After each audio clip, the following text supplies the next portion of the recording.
Hai guys, di video kali ini kita akan membahas sebuah serial killer dari Indonesia yang sempat heboh banget di awal tahun 2010-an. Ya waktu itu gue masih kecil ya, jadi beritanya nih sekilas-kilas aja gitu dengernya. Dan sekarang waktu gue udah beranjak dewasa, walaupun masih remaja ya, lah kok ternyata gila nih banget ini jalan ceritanya, iya. Karena sang pelakunya ini adalah seorang laki-laki yang sosoknya dihormati, bahkan dianggap seperti malaikat oleh orang-orang sekitarnya. Tapi ternyata di balik semua itu menyimpan sebuah rahasia kalau dirinya bukan malaikat, melainkan iblis yang dengan tega menghabisi nyawa anak-anak, gengs. Tapi mohon maaf nih kalau kita backgroundnya agak baru, sebenarnya bukan baru. Dapur kita tuh, bukan dapur gua ya. Dapur emak gue lagi dipakai emak gua. Tadi kita mau syuting di situ, padahal udah malam loh. Udah mau jam 12 malam, emak gue masak. Soalnya katanya besok pagi mau kedatangan ibu-ibu pengajian mana gitu, gitu kurang paham ya. Jadi seharian udah sibuk aja gitu tadi tuh, beberes rumah, biasanya mah kagak pernah. Jadi kita kagak bisa syuting gitu. Dan untung-untung di sini ya masih bisa, ini agak geseran dikit biar agak cakep tuh cornernya kelihatan ya. Ya nggak apa-apa, udah nggak usah dipeduliin ya. Ntar mau kita berantem gitu kan, jadinya anak durhaka begitu kan. Udah dibilang udah gojek aja, kagak bakat masak. Tuh udah jadi atau belum tuh makanannya tuh. Nah tadi sampai mana kita ngegibahin emak sendiri abisnya. Ya Allah, durhaka bener emak gue, diri gue. Nah di kasus ini nih, kalau kalian pernah dengar, ada orang namanya Bae Kuni atau sering disebut dengan panggilan Babe. Bae Kuni itu awalnya lahir di desa Merangeng, kecamatan Kajoran, Kabupaten Magelang pada tahun 1961. Sebenarnya nama aslinya sih bukan Bae Kuni juga ya gengs ya, melainkan tuh Hasan. Dulu nih orang tuanya Hasan itu adalah seorang petani yang hidupnya serba kekurangan alias miskin. Di sekolah Hasan juga sering dibully sama teman-temannya tuh, dikatain hodop alias ya karena dia bertahun-tahun tuh tidak naik kelas. Bayangin aja waktu usianya 12 tahun, dirinya masih menetap di kelas 3 SD. Padahal ya umur segitu ya harusnya udah kelas 6 SD atau udah SMP lah. Tapi bentar-bentar nih, mohon maaf. Gue baru tahu nih kok ada anak SD yang gak lulus sekolah segitu lamanya ya. Maksudnya biasanya namanya anak-anak kelas 1, kelas 2, kelas 3 begitu. Ya sebadung-badungnya, sehodop-hodopnya. Itu bakalan dinaikin aja gitu gak sih sama gurunya? Ya meskipun gak naik paling ya setahun aja begitu ya. Ini kan berarti pendingnya sampai 3 tahun. Lah harusnya dikata udah 6 SD. Nah buat bunda-bunda, buat ayah-ayah yang tahu gitu mengenai seluk-beluk dunia pada sekolahan zaman sekarang, apa begitu juga iya? Ya misalkan kalau udah SMP, udah SMA gitu ya, nggak naik-naik kelas gara-gara badung gitu ya wajar. Tapi kan ini jatuhnya anak kelas 3 SD. Gak dinaikin segitu lamanya. Maksudnya mental dia yang masih anak kecil kan kasihan juga ya. Maka dari itu dia tidak hanya mengalami tekanan psikis di dunia sekolahnya, tapi ternyata di rumah pun orang tuanya Hasan itu sering melakukan kekerasan fisik ke anaknya. Jadi di sekolah dia stres, di rumah dia stres. Akhirnya Hasan memutuskan untuk kabur dari rumah dan pergi ke Jakarta seorang diri di tahun 1972. Bayangin, anak umur 12 tahun loh. Nah pas sudah nyampe di Jakarta nih, ya dia bingung mau tinggal di mana. Orang dia nggak kenal siapa-siapa di Jakarta. Beneran cuman modal nekat aja udah. Kayak anak bocah lagi ngambek itu nggak pikir panjang. Akhirnya dia jadi gelandangan. Terus nyari uangnya dengan cara ngamen di sekitaran lapangan banteng di Jakarta Pusat. Kayak ngider gitu dari mobil ke mobil.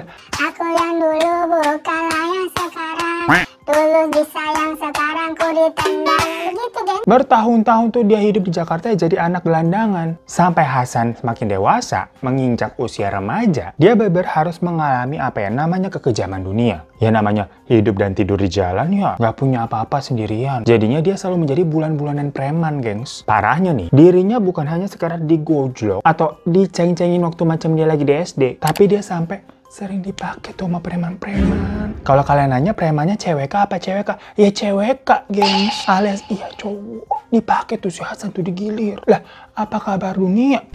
Awalnya Hasan sih sempat melawan, tapi yang namanya juga sendirian, pasti kalah nih sama beberapa orang dewasa gitu dipegangin. Nah, kejadian itu ternyata bikin Hasan trauma berat. Dan tanpa dia sadari, itulah cikal bakalnya. Orientasi dia terhadap laki-laki tuh jadi suka gitu. Alias menjadi pelangi. Nah, di masa-masa hidupnya yang kelam itu, ada seorang bapak-bapak nih yang bernama Cuk Saputra. Di mana sih Pak Cuk Saputra ini tuh ngerasa kesian sama si Hasan. Tapi ini beda jauh sama Nikola Saputra ya, lu jangan bayangin ke sono. Beda orang ini, dimana Pak Cuk Saputra ngajak Hasan tuh untuk udah ikut aja yuk saya pulang kampung ke daerah Kuningan, Jawa Barat tuh. Daripada hidup lu di ibu kota yang kejam dan fana ini, luntang-lantung gak jelas, sudah ikut saya aja begitu. Nah, di kampung sana, Hasan dikasih kerjaan buat ngurusin kerbau-kerbau miliknya Pak Cuk Saputra. Ya udah, akhirnya selama bertahun-tahun, Hasan ikut tuh tinggal di rumahnya Pak Cuk. Bahkan dia udah sampai dianggap ya kayak anaknya sendiri lah. Sampai waktu Hasan berusia 21 tahun, dia dijodohin nih sama seorang perempuan bernama Era, yang emang masih saudara dari Pak Cuk ini. Di situ, Hasan sama Era akhirnya menikah. Setelah menikah, ternyata si Hasan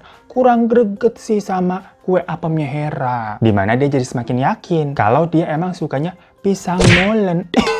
Jadi selama mereka menikah nih berduaan, nggak pernah tuh sama sekali mereka berhubungan. Maksudnya kayak adegan ranjang gitu gak pernah. Dianggurin itu kue apemnya sampai basi, kesian ya. Ya namanya istri dianggurin begitu kan. Lama-lama mikir dan mengetahui kalau ternyata suaminya penyuka sesama jenis. Tapi emang dasar ini Era kayak cewek baik. Dia tetap aja loh mau menerima Hasan apa adanya, gengs. Karena akhirnya mereka menjalani kehidupan rumah tangga nih, pernikahan selama kurang lebih 10 tahun tanpa adanya hubungan suami istri. Bertahun loh, 10 tahun loh. Hingga sang istri baik tadi tuh meninggal dunia karena sakit. Udah deh, itu Hera kayaknya surga ada balasannya ya. Baik banget. Setia gitu nerima suaminya begitu. Dan yang namanya orang baik pasti banyak yang merasa kehilangan. Termasuk si Hasan nih, yang bener-bener merasa terpukul. Karena kan berarti istilahnya dia kehilangan orang yang bisa ngertiin dia gitu. Selama 10 tahun lo nerimo, bukan jadi istri sih, tapi ini jatuhnya jadi teman hidup. Hasan sedih banget. Karena ya dia pasti juga sayang sama Era, bukan cinta ya, tapi sayang. Kayak teman hidup tadi kan gue udah bilang. Akhirnya nih, buat bisa move on, Hasan balik lagi tuh merantau ke Jakarta di tahun 1992.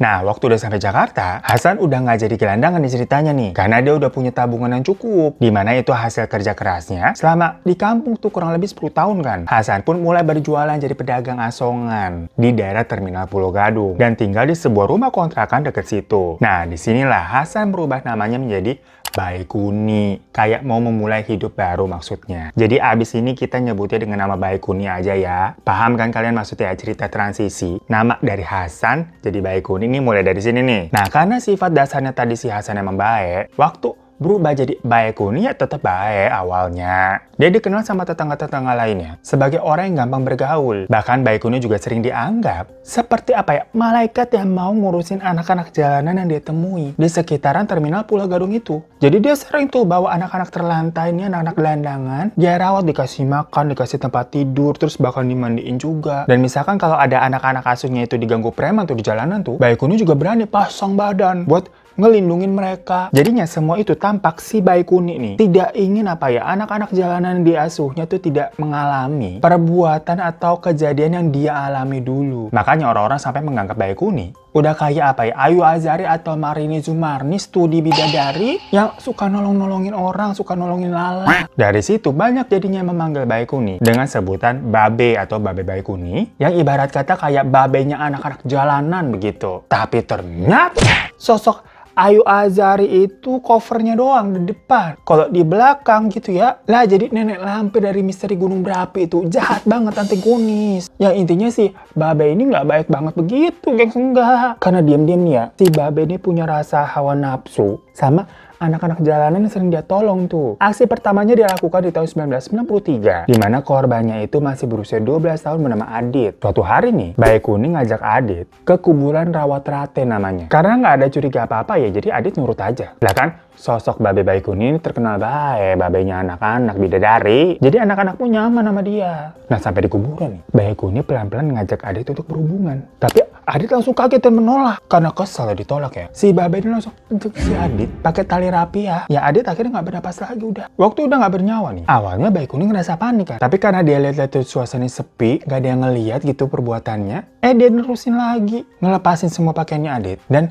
melampiaskan nafsu bejatnya itu. Jadi dia ngelakuinnya di kuburan dengan mayat jatuhnya. Apa nggak horor total itu jadinya? Habis itu ya udah ditinggalin begitu aja si Aditnya tuh. Baikuni ya pergi pulang. Besokannya masyarakat baru menemukan Adit yang sudah nggak bernyawa, nggak pakai apa-apa di kuburan. Kan digeletakin aja tadi malam. Laporlah ke polisi. Tapi karena Adit ini statusnya kan anak jalanan, sebatang kara juga dia kesian. Identitasnya pun nggak jelas. Ya namanya anak 12 tahun belum punya KTP. Jadi ini keluarganya siapa, rumahnya di mana, asalnya mana gitu nggak ada yang tahu. Dan pihak keluarganya dia kan dia sebatang kara, nggak ada yang nyariin. Alhasil kasusnya akhirnya jadi kayak udah tenggelam gitu aja. tanpa diselidiki lebih lanjut siapa itu pelakunya tuh. Karena ngerasa apa ya, gampang lolosnya. Dari aksi pertamanya tadi, Baekhyun jadi ngerasa ketagihan kali tuh ya, dan mulai ngeker nih korban selanjutnya. Yang kedua ada namanya Ferry. Usianya setahun lebih muda dari Adit, yaitu 11 tahun. Dimana kali ini Baekhyun ngajak Ferry ke sebuah kawasan pabrik yang sepi gitu, gengs. Kejadiannya sama nih. Dia mulai ngajak Ferry, tapi Ferry-nya nggak mau, jadi dihabisi. Baru habis itu disetubui. Dan setelah udah kayak dipakai gitu, kayak pakai barang. Abis kelar, buang aja udah ditinggalin. Nggak pakai ada adegan disembunyiin, diapain gitu. Enggak, udah digeletakin aja si Ferry-nya. Karena lagi-lagi Baekhyun udah tahu nih, kayak kejadian yang kemarin. Ferry ini anak gelandangan yang udah pasti nggak dicariin nama keluarganya. Identitasnya juga susah dilacak. Bener aja abis itu ditemuin sama polisi kan besokannya. Polisi kesulitan tuh mencari identitasnya si Ferry. Yang ujung-ujungnya kasusnya tidak diselidiki. Sebulan berikutnya, Baekhyun nih mengincar lagi nih korban ketiga, yaitu salah satu anak asuhnya juga bernama Dodi. Lagi-lagi umurnya 11 tahun sama. Dan kali ini tempatnya di bengkel yang memang sudah terbengkalai, jadi sepi. Template-nya masih sama, habis udah selesai ditinggalin gitu aja. Bahkan ini kan berarti jatuhnya udah sampai ada 3 anak ya, gengs ya. Polisi tuh masih belum bisa loh nemuin siapa pelakunya. Jadi kayak nggak ada kemajuan gitu, ini udah ada 3. Tapi kalian tunggu dulu nih, makin nanti nih, makin tambah kesel. Ya sebenarnya jangankan polisi sih, para tetangga sekitar kontrakannya aja, itu juga nggak ada yang curiga sama Babe Bakuni. Orang dari image-nya masih tetap bidadari, penolong anak-anak jalanan. Nah tapi memang setelah itu, Baekhyun ini sempat kayak vakum dulu. Sampai setahun kemudian, di tahun 1995, baru dia nih ngincar korban yang keempat. Ada anak gelandangan laki-laki berusia 11 tahun bernama Kiki. Cara dan kejadiannya ya template. Tapi nih setelah lama nggak ada kasus yang seperti ini, kok tiba-tiba nih muncul lagi maksudnya ya. Jadinya polisi kayak kaget dan mulai gencar. Karena kasus-kasusnya sangat mirip template. Udah diduga nih pelakunya kayak sama udah. Tapi bukannya ngerasa takut atau kewalahan, Baekhyun ini malah makin merajalela. Karena ngerasa udahlah dia pasti lolos. Dimana polisi juga pasti nggak nyangka lah kalau dia pelakunya. Akhirnya dia sampai berani loh bawa-bawa korbannya ke kontrakannya, gengs. Yang sebelum-sebelumnya kan di tempat sepi ya. Nah ini nih korban kelimanya bernama Irwan, berusia 12 tahun. Tapi awalnya sih sebenarnya sama, diajak ke tempat sepi dulu. Terus dihabisi dan dipakai. Nah habis itu Irwan nih menjadi beberapa bagian dan dimasukkan ke sebuah kantong. Yang mana berarti kali ini nggak ditinggalin gitu aja ya kayak korban-korban sebelumnya, beda. Dan selama beberapa hari, kantong itu si Baekhyun simpan di dalam kontrakannya, gengs. Cuman anehnya nggak ada orang curiga tuh. Padahal kan maksudnya ya kalau ada apa misalkan bangkai tikus, bangkai kucing begitu, buset baunya kayak apa ya. Nah ini nah bangkai manusia loh. Kok kagak ada yang nyium, kagak ada yang nyadar. Nah ini nih part yang cukup epic. Jadi abis beberapa hari itu, Baekhyun mau mudik ceritanya ke Magelang. Karena dia mau pergi jauh menghindari penyelidikan polisi yang udah mulai gencar. Dengan sering melakukan patroli di kawasan daerahnya kan, takut ketahuan. Nah dengan entengnya, dia bawa dah tuh tadi kantong plastiknya. Naik bus ke Magelang. Habis itu di tengah jalan, dia turun di Purworejo buat ngebuang kantong plastik yang berisi potongannya Irwan tuh di sebuah kebun yang sepi. Habis itu dia lanjut lagi naik bis. Bis yang lainnya menuju kampungnya tuh baru ke Magelang. Buat ngumpet selama setahun tuh di sana. Selama setahun dia udah ngerasa aman nih. Baekhyun balik lagi ke Jakarta di tahun 1998. Dan bener aja, waktu dia balik tuh ke kawasan Pulau Gadung, para tetangganya masih belum ada yang curiga. Image bidadari masih melekat tuh ke dirinya. Tapi di sisi lain, ternyata katanya nih si Baekhyun sering ngerasa bersalah sama korban-korbannya, yang membuat dia sering menjadi gelisah. Misalkan kalau lagi sendirian tuh kayak keinget sama perbuatannya. Nggak tahu benernya salah apa enggak, tapi ya habisnya ceritanya dia mau healing dari kegelisahannya tadi. Mau pergi tuh ke daerahnya tadi Cuk Saputro di Kuningan, Jawa Barat. Saputra. Lah tapi waktu di perjalanan, masih di daerah Terminal Kampung Melayu nih, Baekhyun ngeliat nih ada anak jalanan gitu kan, namanya Aris, 11 tahun. Langsung kayak tergerak, dia ingin melakukan aksinya lagi. Diajaklah Aris sama dia buat ikut ke Kuningan. Dijanjiin katanya bakal dikasih tempat tinggal, kerjaan. Pokoknya hidup yang enak lah daripada luluntang-lantung di sini di Jakarta. Ibaratnya ini kejadiannya kayak si Baekhyun diajak sama Cuk Saputra ke Kuningan. Ya tapi kalau Cuk Saputra kan baik, emang orang baik ya. Nah Aris nih korbannya nih ya, masih kecil begitu. Kemakan aja sama janji palsunya Baekhyun. Naik bis deh tuh, dia ikut ke Kuningan. Pas sudah sampai di Terminal Kuningan ya, Baekhyun ngajak Aris mampir ke Sungai Cibaok di daerah Ciwaru buat mandi sama berenang dulu tuh di sana. Nah pas di sungai, Baekhyun langsung nenggelumin si Aris biar nggak bernyawa gitu. Habis itu baru ya disetubuhi. Ujung-ujungnya Aris dibiarkan tergeletak aja di pinggiran sungai. Ini orang bener iblis banget ya kelakuannya ya. Besokannya warga yang nemuin Aris nganggapnya itu kayak semacam apa ya, anak anyut aja gitu kali ya. Habisnya kan nggak ada yang kenal itu anak siapa. Lah si Aris dari Jakarta nggak ada identitasnya. Makanya selama di Kuningan itu, Baekhyun akhirnya tinggal di rumah keluarga dari almarhumah istrinya Era tadi tuh. Kan saudaranya Cuk Saputra juga ya di sana tuh pada di Kuningan. Tapi ternyata di sana pun Baekhyun itu mulai ngeker-ngeker anak sekitar sana buat dijadiin korban selanjutnya. Ada nih anak 12 tahun namanya Teguh. Dideketin tuh sama Bayi Kuning tuh pelan-pelan tuh. Sampai Teguh ini diajak jalan-jalan naik motor. Ya Teguh yang polos mah ikut-ikut aja. Ternyata Bayi Kuning ngajak si Teguh ke Sungai Cibauk yang tempat sama Aris kemarin. Di situ Teguh dieksekusi dengan cara yang sama. Tapi kali ini Bayi Kuning udah bawa karung tuh dari rumah buat masukin Teguh ke dalam situ. Abis itu karungnya dibuang tuh biar anyut ke sungai. Malam harinya keluarga Teguh sama warga desa heboh dong nyariin Teguh nih, kok belum pulang-pulang nih anak nih. Sedangkan Bayi Kuning santai-santai baik udah di rumah keluarga almarhumah istrinya. Nah beberapa hari setelahnya warga nih nemuin nih karung yang hanyut di sungai itu. Pas dibuka isinya Teguh. Ya keluarga Teguh kaget banget lah ya. Kok anaknya bisa masuk ke dalam situ? Siapa yang masukin? Tega bener. Tapi karena kondisinya udah berhari-hari gitu ya hanyut di air, polisi jadi susah juga tuh untuk mengidentifikasi sidik jari pelaku di badannya Teguh. Udah hilang. Yang hasil Bayi Kuning lolos maning son. Capek banget gue nih ya, lolos mulu begini ya. Ya karena warga sana rame, ada peristiwa begitu tuh di wilayahnya tuh. Tiap hari sampai diadain ronda. Tapi jadinya Bayi Kuning ngerasa udah nggak bisa ngelakuin aksinya di sana ya. Udah ketat gitu penjagaan, makanya dia pulang lagi udah ke Jakarta. Beberapa tahun setelahnya, Bayi Kuning hidup di Jakarta dengan menahan hasratnya untuk melakukan hal itu lagi. Karena dia niatnya untuk bertobat. Sampai akhirnya di tahun 2004, Bayi Kuning balik lagi nih ke kampungnya di Magelang. Pas sudah sampai Magelang, si Bayi Kuning ngeliat nih sekelompok gelandangan nih anak-anak lewat. Iya, hasratnya muncul lah kayak jadi kagak jadi tobat. Malah menghasilkan korban yang ke-8, namanya Ardi, berusia 12 tahun. Dieksekusinya di sawah. Ya waktu ditemuin sama warga, lagi-lagi nggak ada yang mengetahui identitas si Ardi. Udahlah bosan tempatnya begitu, kagak ketangkep, heran gua. Tapi gilanya, tiap kali dia balik ke Jakarta tuh, ke kontrakan yang masih sama dari kemarin-kemarin tuh ya, ke situ-situ aja kontrakannya nggak berubah. Yang daerah Pulau Gadung tuh tadi tuh, dia selalu disambut hangat sama tetangga-tetangga sekitar, gengs. Image-nya masih bagus. Ini kita skip aja lah ya, di tahun 2007, kumat lagi tuh dia tuh. Sampai ada 2 korban dalam waktu yang berdekatan. Jadi niatnya buat tobat tuh selalu goyah. Nggak jadi-jadi setiap ngeliat ada kesempatan. Korban yang ke-9 bernama Ricky berusia 9 tahun. Sedangkan korban yang ke-10 bernama Yusuf berusia 7 tahun. Terus lanjut di tahun 2008. Nambah lagi korbannya 3. Yang ke-11 namanya Adi 12 tahun. Ke-12 namanya Rio 10 tahun. Dan ke-13 namanya Arif 9 tahun. Bayangin yang sampai 13 korban udah tuh. Dengan cara yang sebenarnya template gitu-gitu aja, mana banyak yang ditinggalin. Maksudnya nggak disembunyiin, dibuang, enggak kan awalnya digeletakin aja udah. Kok ya kagak ketangkep begitu ya. Sorry nih, maaf kenapa begitu? Kan kita bingung pol ya. Kok bisa ini, kenapa gue beneran jadi kesal? Malu udah malam nih, kapan ketangkepnya? Abis aneh banget kalau misalkan tadi awal-awal banget tuh masih tahun berapa tuh, 1990-an berapa ya, gue lupa. Ya oke lah, mungkin masih clueless. Ini sampai masuk ke 2008. Kan udah cukup modern. Ya kok kagak ada kemajuan. Baru deh nih, di korban 14 bernama Ardiansyah berusia 9 tahun. Aksi Bayi Kuning akhirnya berakhir. Jadi pada tanggal 7 Januari 2010 ini sampai buset dah. 2010 aja gila muji gaya nggak tuh? Lama bener. Bayi Kuning ini tuh buka usaha kayak warung kelontong gitulah di deket kontrakannya. Nah pagi-pagi nih Ardiansyah itu datang ke warungnya Bayi Kuning. Cuman mau nyapa doang aja begitu, kayak semacam tokoh idolanya si Ardiansyah gitu, di babai-babai baik. Dan setelah ngobrol-ngobrol sebentar, Ardiansyah nih pergi nih ngamen sampai siang hari. Abis itu dia sempat mampir lagi ke warungnya Bayi Kuning. Di situ Ardiansyah kayak dipangku nih sama si Babe. Terus kepalanya dilus-lus dan rambutnya kayak disisir-sisir lembut gitu kan pakai jari sama si Babe yang waktu itu udah usia 50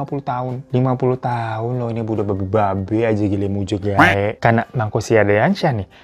Terongnya si Babe bangun. Nafsu dia. Dari situ nih si Babe langsung nyuruh kayak 3 pengamen lain tuh yang di daerah situ buat lu jagain warung gua bentar gitu. Sementara dia ngajak si Ardiansyah pulang ke kontrakannya. Sampai di kontrakan nih Ardiansyah dimandiin dulu, dibikinin makanan mie gitu, sama juga dikasih teh manis. Pas udah beres makan, Babe langsung mengajak Ardiansyah ke kamar buat berhubungan. Tapi Ardiansyah yang menolak lah pastilah. Si Babe nih langsung mengambil terapi ya, yang jadinya Ardiansyah nggak selamat. Setelah udah dipakai nih, dipuas nih, si Bayi Kuning dengan santainya keluar tuh dari rumah kontrakannya untuk kembali ke warungnya. Sekitar jam 5 sore, balik lagi dia pulang ke kontrakannya. Abis itu si Babe ini motong-motong Ardian menjadi 2 bagian, yaitu kepala sama badannya. Kepalanya kayak dibungkus kaos lalu dimasukin ke kresek putih. Sedangkan bagian badannya dimasukin ya udah ke dalam kantong kresek juga. Terus dia masukin lagi tuh dua-duanya ke dalam kardus. Nah gilanya nih ya, aduh. Gue sampai nggak sanggup ceritainnya ya. Semua itu tuh si Bayi Kuning taruh di bawah kursi tamu yang sering dipakai duduk sama anak-anak sana nih kalau ke daerah rumahnya Babe. Dan bener aja pas malamnya anak-anak jalanan tuh pada nongkrong duduk di kursi itu tanpa tahu kalau teman mereka tuh ada di bawah kursinya. Besokannya di tanggal 8 Januari 2010, Baikuni keluar tuh subuh-subuh buat ngebuang potongan-potongan tadi di sekitar jembatan banjir Kanal Timur alias BKT. Nggak beberapa lama, ada warga tuh yang nemuin dan lapor ke polisi. Potongan-potongan itu lalu dibawa ke rumah sakit kepolisian pusat RS Sukanto. Nah, dari sini Baikuni sempat kecolongan karena dia ngiranya Ardiansyah itu kan kayak anak terlantar sebatang kara kayak korban-korban sebelumnya. Ternyata Ardiansyah ini itu masih tinggal sama orang tuanya di Jakarta. Cuma emang sering kelayapan buat ngamen dan jarang juga pulang ke rumah. Macem apa ya, kayak JJ Slebeo begitu. Dikira kan anak jalanan. Ternyata punya keluarga loh. Dan pas keluarganya Ardiansyah ini tahu anaknya menjadi korban kayak begitu, mereka bilang ke kepolisian kalau sebelum-sebelumnya nih Ardiansyah itu suka main ke tempatnya Babe Baikuni. Karena memang Ardiansyah suka cerita. Bilang ke emak bapaknya itu lagi main di rumahnya Babe Baikuni. Kan dia mengidolakan banget tuh si Babe tuh. Makanya saat itu juga polisi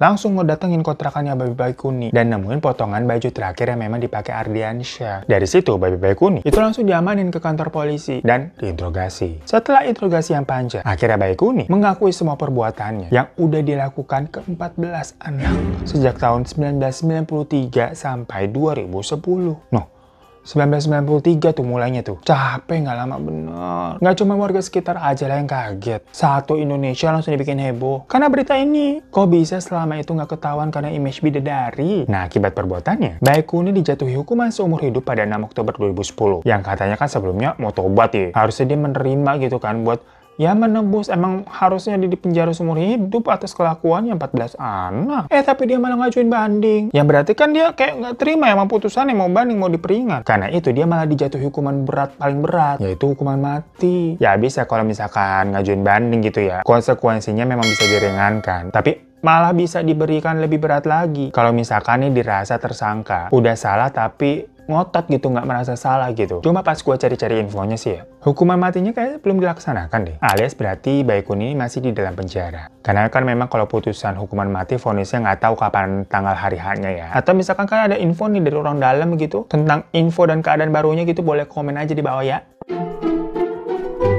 So itu gengs kasus gila yang selama bertahun-tahun. Ini orang nggak ketangkep-ketangkep padahal motifnya sama, template terus. Ya semuanya sih berawal dari apa ya, semacam trauma masa kecil. Yang jadinya waktu dia dewasa, dia lampiaskan lagi. Tapi ini lebih parah ya kepada orang lain. Yang jelas dari cerita ini berarti kita jangan gampang percaya lah sama orang. Walaupun dia image-nya kayak orang baik, macam bidadari, ya hari gini kan orang pada suka pakai topeng. Apalagi misalkan kalau kayak, baiknya kok kayak kebaikan banget gitu, kebangetan. Iya, Roma-romanya kalau orang baik begitu nih tahu-tahu mau minjem duit nih kayaknya nih. Mohon maaf ya. I'm sorry, goodbye. Ya udah deh, nggak tahu kenapa nih vibes-nya ngebawain kasus ini kok kayak lelah emosi gua. Kayak lama bener ketangkepnya abisnya. Padahal harusnya nggak selicin itu ini orang kayaknya. Soalnya caranya juga template, terus banyak korban yang ditinggalin gitu aja, bukannya kayak disembunyiin ya. Ya harusnya dengan mudah polisi bisa langsung menemukan. Cuman ya Allahualam juga lah ya. Yang jelas kan ujung-ujungnya selesai nih. Udah ketangkap, juga udah divonis. Ya makanya kita akhiri dulu lah. Ini kita juga udah tengah malam mau nonton bola nih. Tuh, lagi bola. Jadi sampai sini dulu ya. I'm sorry, goodbye.